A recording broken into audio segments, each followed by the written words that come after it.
So we're going to talk about the characters in Northern Lights, and a lot of the characters from the whole trilogy get introduced in the first book. And going back to it, I was astonished at just how thick and fast the characters come, and important characters as well. Obviously, Lyra is a favourite character. Do you have other favourite characters? Who is your favourite character aside from Lyra? Probably either. I'm going to cheat and say either Iorek, obviously, or Serafina Pekkala. Oh, she's such a fun. Awesome. I remember reading it the first time and just thinking that she was a real hero character, because she's so strong and quite frightening, actually, but in a kind of genuinely awesome way, in that she inspires actual awe, I think. Exactly. And I'd never read witches like the witches in Northern Lights, and it was a real moment to see like a very powerful woman who is also extremely terrifying. And I think she's a nice counterpoint to Mrs. Coulter. Yes. Because actually, in a lot of ways, the witches are quite amoral, and they have this big quest around Lyra. Yeah. And I love the way that all that's set up, all the mystery that Lyra can't know, and things like that. And I think you're right. I think about them being a counterpoint to Mrs. Coulter, because you think you move from Mrs. Coulter's kind of quite staid and very structured society existence into the wildness of the witches, and I think you really get that contrast, and even just the way that they live, that they have these long lives, and that they dictated partly by their sense of duty, but also by this wildness and this strangeness. I think they're just I thought that sounds like quite a good way to live, really. Very much governors of their own fate. Yeah. And I think they're important characters as well in terms of Lyra, and giving her, you realise that all of these people who she meets through the book give her different ways to live, and how much they're all individually changing her perception of the world. Because when she first starts out, and there's wonderful characters in Jordan College, but you realise that a lot of, as she goes through the book, her perspective on the conversations that she's had with the scholars at the beginning is changed by the people that she meets later, and as she gradually understands. So she goes from thinking that the master is potentially a kind of poisoner and somebody who she partially trusts, but also is started to see as potentially a kind of malevolent figure.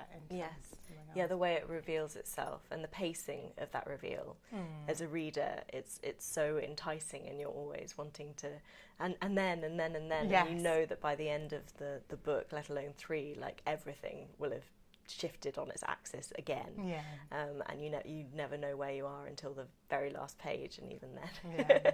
And I think that the demons are great, I think, in terms of revealing the characters' personalities before you even get to know them, so you start to get a sense of who they might be from who their demons are, and I love that. Yes, and I loved when they first mentioned the witches, and Kasia, the goose, who is Serafina's demon, has been sent, is able to travel so far, and how terrifying that is for Lyra, that she can't see a person around, and that they can really roam. And I remember that being a real a moment where I was just like, I cannot wait to meet the witches now. They're just properly wild and strange and different, even in this very different, strange world. We talked a bit before about Iorek, and I think it would be good to talk about him as a character, because I think she is a fantastic character. All that kind of animal wildness of him, and the fact that he is very much not a human character. And doesn't have a demon. And at the beginning, how Lyra is constantly wanting to put sort of human characteristics on him, but she can't, because he's a bear. But she's constantly wanting to Lyra's constantly wanting to anthropomorphize him, but he can't be, because he is what he is, and so unapologetically is that. And I think it's good that Pullman resists the urge to make a character who's essentially an animal character into anything other than he is an animal, and that's always part of his nature. And the the fact that Lyra starts to learn to respect him for being who he is and what he is, not try and turn him into something else, is a big part of their relationship. But I think it's such an important lesson, I think, to learn to recognise people for who they are, not who you want them to be. Exactly. And he's a great foil for the new Bear King, who obviously wants to have a demon and wants to be sort of accepted by respectable society, and that it's Iorek embracing sort of who he is that gives him his strength, and sort of shows Lyra that that's how you should exist, that you should embrace who you are.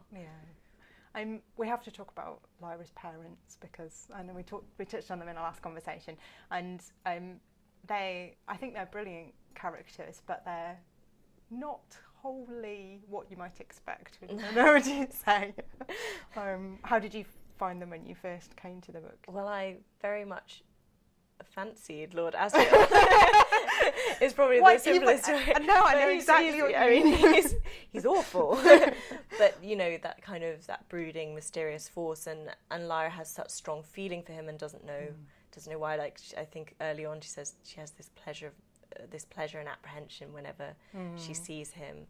And then when she goes to Mrs. Coulter and she feels like she's finally found this mother figure that she didn't really know that she desperately needed, but you know, she thinks maybe I could be a girl and in this way that I put on a dress, and sort of goes to these, I guess she gets seduced by Mrs. Coulter's glamour, but it's that kind of dark glittering edge to it that slowly starts to become apparent.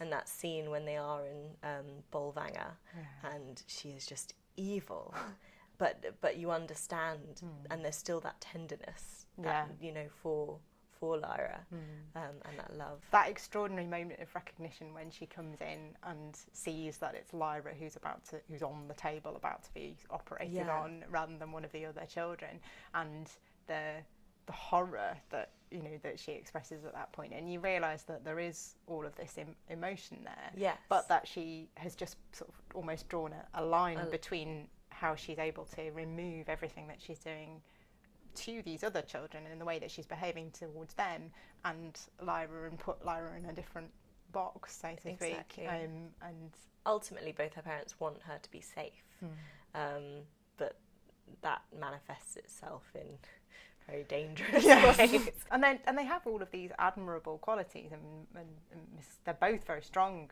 characters. But I like the way that he resists archetypes. He does it all the way through the book, I think, but particularly with them, that it would be so easy to make either one of them a villain or just wholly a villain. And then they're not.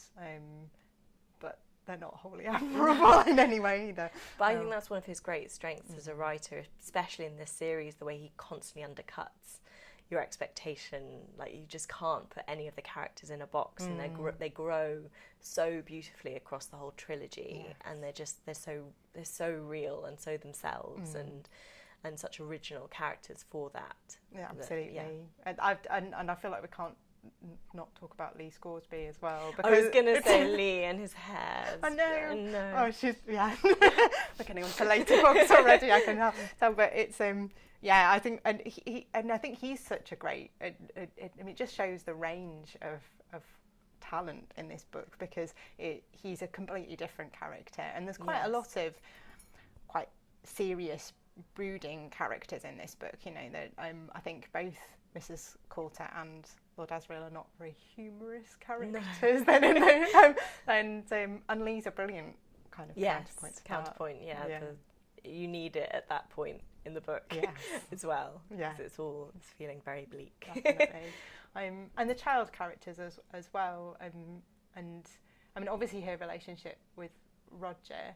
And also you mentioned when we were talking before about Tony as well, and how she behaves with them. Do you think that's important in terms of revealing Lyra's character, how she behaves with other children as well? Oh, definitely. Well, you can't. That's where I think you see her truly, because when she's around adults, she's always sort of looking for cues as to how she should be. So when she's in Oxford, yes, she's climbing on rooftops with Roger and sort of being a child, but then when she's around the masters, she's sort of she's trying to fit into their sort of expectations of her, and then again with Miss Coulter, and just constantly feels like she's disappointing the expectations, I feel. And then when she's with the children, she's sort of the leader. She's the one that they all look up to, and I would have loved to be friends with Lyra. Yes. I'm nothing like her, but I feel like we would have been like a good team. I think she is an amazing character, and I agree. I'm nothing like her, and again, she's not a wholly admirable character. No. She lies more fluently, I think, than any character I've ever come across in fiction before,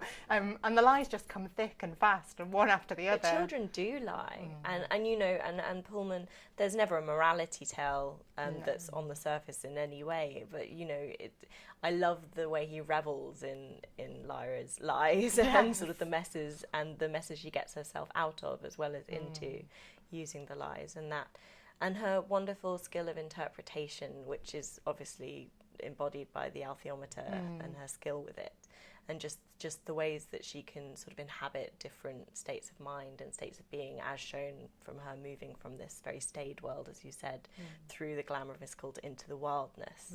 And I think it's that skill for adaptation that means that she can be so brilliant with the althiometer. She is a survivor. I mean, she is an absolute survivor, and right from the beginning, I think it's something that came across when I was reading your book, The Girl of Ink and Stars, and they're having a character who is just the next thing, and brave and wanting to just move forward and not really even know what they're pushing towards, but knowing that there's something else and they want to get to it as quickly as possible.